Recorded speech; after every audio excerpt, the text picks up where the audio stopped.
GOPR0257. All right, got There it. you go.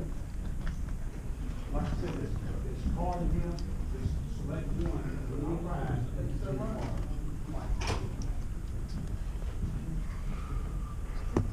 All right, our next contestant is William Widener. He works with SPX in Goldsboro and is an assembler. At this time, please make him welcome, William Wilder. Widener. It's okay. You guys ready? All right. My name's William Widener from SPX. You either don't know or you don't care. Let me explain what this means in the context of safety. When I was in the military, stationed in Korea, myself and another airman were towing some missiles out to the flight line. And on the way out there, we needed to stop and get some accessories for these missiles. We went inside, we were only inside maybe 2 to 3 minutes, and when we came back out, there was QA waiting for us, 1 foot up on the bumper, writing paperwork, just like a cop writing a ticket. And we had forgotten some very important safety items that you do when you're showing munitions. Not long after that, we found ourselves standing in front of the lieutenant at attention. And he broke it down to me basically like this. When it comes to safety violations, you either don't know or you don't care, which kind of infuriated me because I knew, I cared, I think I cared. So I started to say, sir, I don't think that's a very fair assessment, and he cut me off. He's like, well, I should hope not, Airman Widener. He was a lot louder and dropped some F-bombs, but you get the idea.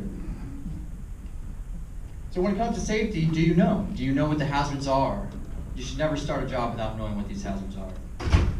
And do you practice them every day? The more often you do something, the more likely you are to remember to do it every time you do the job.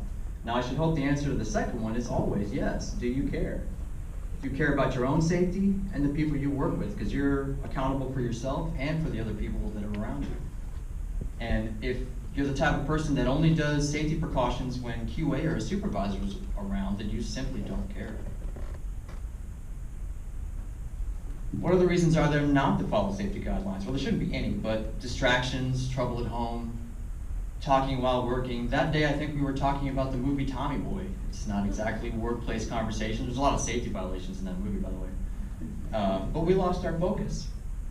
Some other things would be, I forgot, or not enough time, rushing a job. I heard a cockpit recording one time of a crew working on a C-17 aircraft. And they thought it would be faster to press a button in the cockpit to hold the control surface up rather than put in the necessary braces. And on this recording, you hear 2 very distinct voices. One is the girl who's clearly not comfortable with this. And the other one is the guy behind her saying, it's okay, we've done it a million times, nothing's gonna go wrong. And what happens is basically the hydraulics failed and wham, that wing surface came down and crushed the person and killed them instantly. And it's bone chilling when you hear at the end of that cockpit, you hear her go, oh my God. Because she knows, and you can tell that she knows, that she could have stopped all that. No job is worth life or limb. If a supervisor tells you to do something and you're not comfortable, you say no. So what works against you? Irony is always my favorite one. Coincidence, bad luck, Mother Nature. There is no perfect situation that allows you to ignore. Like, for instance, when we were towing those missiles, we were on flat surface, level ground, arguably not going anywhere. But it doesn't matter, we still need to follow those precautions every time, because when you do, you're more likely to remember in these situations when it is important. So what I've come up with basically is safety should be an involuntary act, like breathing. I don't know about most of you, but when I put my seatbelt on, it goes on. I don't even have to think about it. When I get out of the vehicle, it comes off.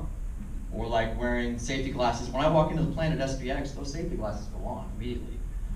If I happen to set them down while I'm inside the plant working and happen to walk away, I can feel that nakedness on my face and I scoop back like a little kid around a swimming pool to pick them up and put them back on. Or just while I'm working, just like the nose in front of your face, the glasses, I know they're there, but I can barely tell. Just like the nose is always ignored by your brain, but it always sees it.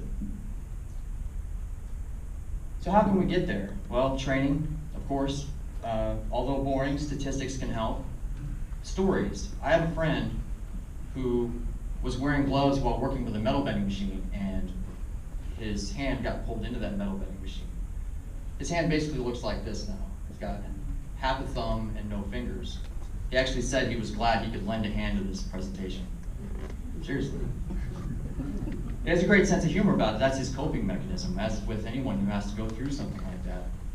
But because of his story, when I walk up to a machine with moving parts, I mean, I've seen the images of what his hand looked like immediately after the accident. So those images alone in my head, I'm taking those gloves off before I start working with something that's going to be having rotating parts. And then there's testimonials of people who did have situations where safety helped them out. And then, of course, repetition. The more times you do something, the less likely you're going to have to remind yourself to do it. I told you I had a sense of humor. So ask yourself, when it comes to safety, do you know and do you care? And safety will become involuntary. Thank you.